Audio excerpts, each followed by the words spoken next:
What's up, you guys? It's Jay Cardenas. Quick question. Do you remember this? She does want me to do something with this thing. I don't know what, so I'm going to ignore that until she decides what she wants me to do. If you do, awesome. You watched the previous video. If you don't, go watch it. I'll link it up top. Anyway, that piece of wood now looks like this. I love it. It's going in the baby's room. If you want to keep watching this video and see how I paint it and the process and just me explain how I do it, keep watching. So yeah, let's get started. Alright, so the very first thing I have to do for the project is draw out all the butterflies and the flowers. Very quick rough sketch of the composition.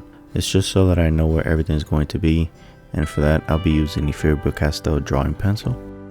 Once that's done, next step is to gesso. Don't mess up like I did and skip straight to the painting. I got way too excited and forgot to gesso. So I had to wait for that spot I painted on to dry so then I can gesso over it. When I have a sketch involved, I like using clear gesso so that I see the sketch underneath. If there's no sketch and I'm just freestyling on there with paint, I prefer to use the white gesso. Once that's done drying, it's officially time to paint. First thing to do is the blocking in stage. Basic blocking in of base colors. So if it's dark green, strictly dark green, light greens, purples where all the purples will be, and of course like a basic brown or an orange where the butterflies will be. Just basic colors, a base color, so that you can start painting from there. This stage is to help when the next step comes along, which is to adjust the colors and begin adding in those lights and darks. I made the purples brighter right off the bat, for example, because I didn't want the piece to be too dark right away.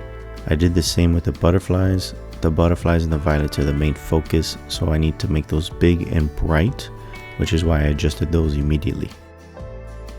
Adding in those basic details now, for example the black shapes and patterns on the butterflies themselves. Nothing super detailed, but just enough so that I know where all the marks will be.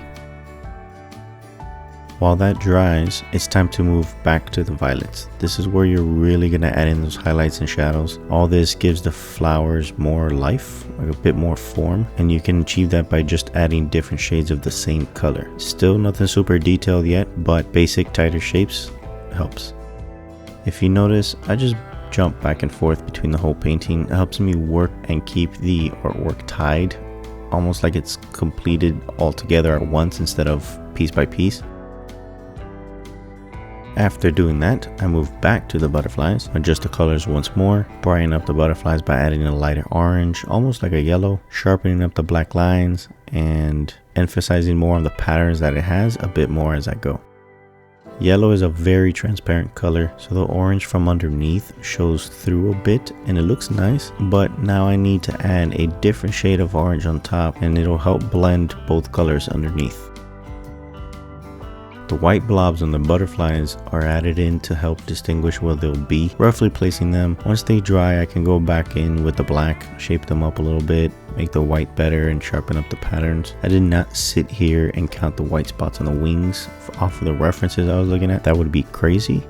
I just randomly placed them enough so that it looks like it was an actual butterfly wing. This time around, I'm adding even more shades of purple, much brighter and lighter. Having these highlights really makes it pop. It looks almost like white highlights, but it's really light purple. Play around a little bit and added a little bit of red into the purple, giving it a warmer, closer to magenta. Just experimenting with the colors. Whatever really helps the flowers pop and all the petals really stand out. After showing the flowers and butterflies some love, it was time to move on to the leaves in the background. Same process.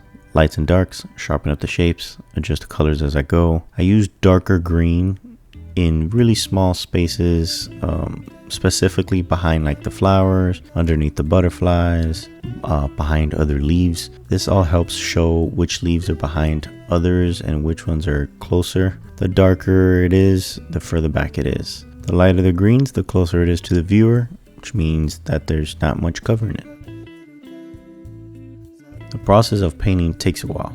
Whether you're working one part at a time or on the whole painting at once, be patient, play with the colors, play with the brush strokes. Painting is supposed to be fun. Don't let any ugly color mess up your groove or a weird line or shape, throw off your composition. It can all be adjusted, just let it dry.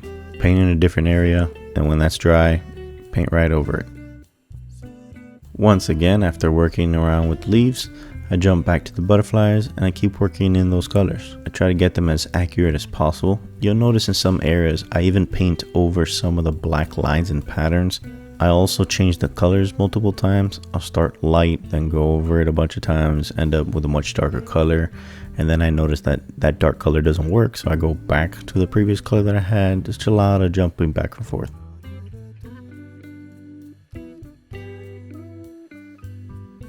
Just a reminder, I have Blick Art Materials affiliate links in the description of the video. I'll have links to all the materials I use, like the brushes and the paints.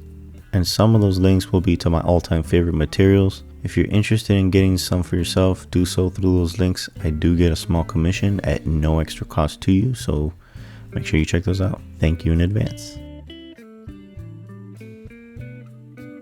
Speaking about materials, as I work in this painting, you'll notice that sometimes I switch between different brushes and different sizes. For example, I'm using Princeton Select brushes and the Princeton Velvet Touch brushes. Both series are awesome. They're small, they have really nice soft bristles. Sometimes it almost feels like you're painting with a pencil because they're just so comfortable. They're pretty cool. Very useful when it comes to details too, because they have really small sizes. For example, here when I am redoing the design of the butterflies with a black, I'm using a small round brush to get those really sharp thin lines.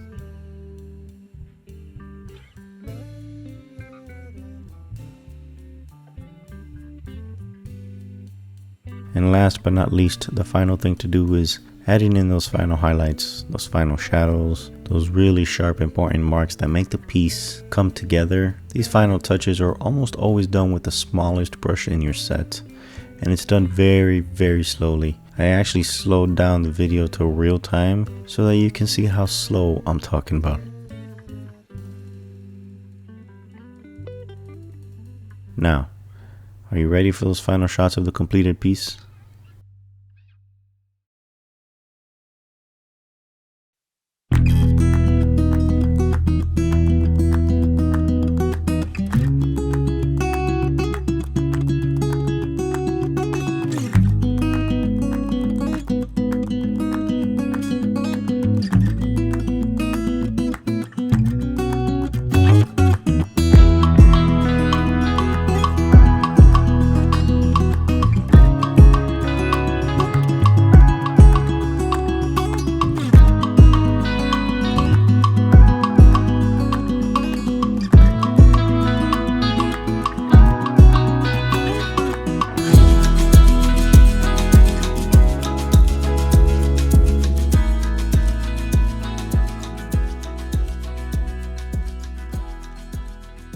And there you guys go. I think it came out beautiful. I can't wait to hang it in the baby's room.